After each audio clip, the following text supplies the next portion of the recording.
Greetings and welcome to my presentation. I am Cruzada, an undergraduate history major from De La Salle University, and today I am presenting my comparative study on collaborationism in Vietnam and the Philippines during the Second World War. What are the objectives of the study? The first is to determine the factors that differentiate the experiences of World War II collaborationism in Vietnam and the Philippines. Why these two countries? It's mainly because the Philippines has strong, robust literature in collaborationism. So that's a good starting point. Vietnam, on the other hand, while it does not have the same extent of literature, does have clear examples of collaborationism that can be compared to the Philippine example. I personally hope that this could be a springboard for any further comparative studies on political phenomenons on this region. And the second objective is to discuss the implications of collaborationism in a colonial setting. Methodology is going to be the historical comparative analysis, which is basically a research approach where I will take factors and take causal relationships and compare them, especially with regards to how they underlie certain phenomena, such as collaborationism. So it's basically about comparing to the phenomenon in two countries. That's basically what it is. So let's talk about collaborationism first. It's basically the advocacy or practice of collaborationism conducted in the Philippines. Collaborationism in the Philippines. The first more formal collaborationist government would be the Executive Commission under Jorge Vargas, Mayor of Manila. The stated objective of this government would be to try and legitimize Japanese rule in the Philippines.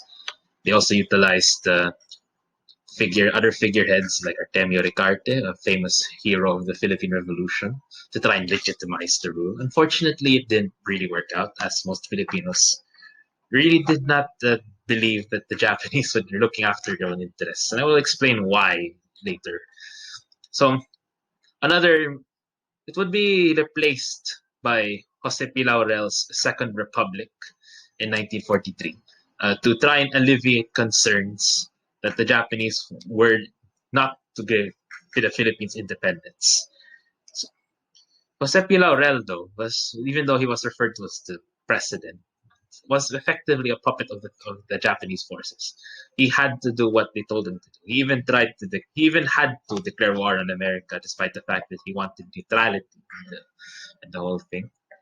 So, apart from the formal government, there were pro-Japanese parties that had collaborators and working in different roles. For example, there was the Ganap Party. This would become the Makapili, that becomes infamous in Philippine culture for having the bayong over their head and point out guerrillas.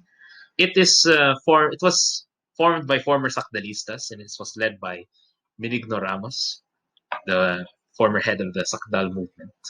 The Kalibati, on the other hand, was more of a straightforward political party founded by Benigno Aquino. So, Vietnam. But in contrast to the Philippines, they still were ruled directly by France under the Governor General. In this case, it was John de Croo. He had the unenviable position of having to collaborate with the Japanese when his homeland, France, metropolitan France, fell to the Nazis in the 1940s. So he had to collaborate to ensure that the interests of the French in Vietnam wouldn't be overtaken by the Japanese, which didn't matter because by 1945, the Japanese overthrew his government because they were afraid that because France was becoming liberated, they were afraid that the government would turn on them and allow the US to utilize the strategic position of Indochina. And in his place, they placed a Vietnamese emperor known as Bao Dai. And he didn't last very long because not shortly long after, he was overthrown by the Viet Minh. The Viet Minh are a coalition of anti-Japanese and anti-French Vietnamese who basically fought for Vietnamese independence. I will discuss them in a little more detail later. So the aftermath of World War II, the Americans had their collaboration trials, which they tried to get the Philippine government to convict him, but they couldn't. But in contrast, France did not really respond to the collaborators because the first Indo-Chinese War kicked off not long after World War II. So they had no opportunity to respond. So having summarized the collaboration experience of both these countries, what are the differentiating factors that underlie these two different experiences? The first is the colonial experience, basically how colonialism was conducted prior to World War II. The second one was the nature of the independence movements that resided in the respective home countries. And the last one is the strategic situation of the colonizing country. The colonial experience helps in such that it kind of determines how loyal these people were to the respective colonizing countries. For example, in the Philippines, the granting of the Commonwealth status helped in maintaining the loyalty of Filipinos to the American rule. Even it pretty much deterred collaborators because most Filipino nationalists believed that there was no point in collaborating with the Japanese because anyway, the Americans will come back and restore and allow the independence to happen. However, this wasn't foolproof. It was the loyalty to American hegemony is not 100%. There were people who still viewed the Americans as nothing more than opportunistic colonizers, and so would side with the Japanese because they fully bought into the co-prosperity sphere concept, basically. Vietnam, in contrast, did not really have anything of the sort. France ruled Vietnam directly. There was no promise of independence. France had every intention of keeping Vietnam. Vietnam was not happy about that. So the French colonial government was very unpopular. So how this manifested in the independence movement? So I'll discuss this in detail. So the reason why this ties into colonial experience is such that if the country had at least a better perceived colonial experience, the independence movements would be less inclined to collaborate with the Japanese. Like in the case of the Philippines, many nationalists often just either stay neutral. Like for example, Manuel Rojas, he was offered a position but he did not accept it, or to outright fight against the Japanese. Like in the case of the Hukbalahap were nationalist communist rebels. So in the context of guerrillas, guerrillas, and they were not inclined to support the Japanese.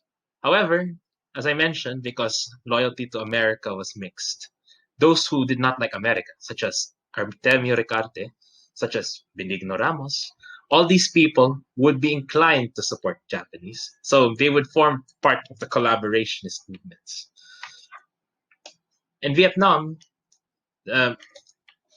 many Vietnamese were some Vietnamese did decide to join the Japanese side. For example, there's an intellectual called Du Duc Ho who formed the Independence Party.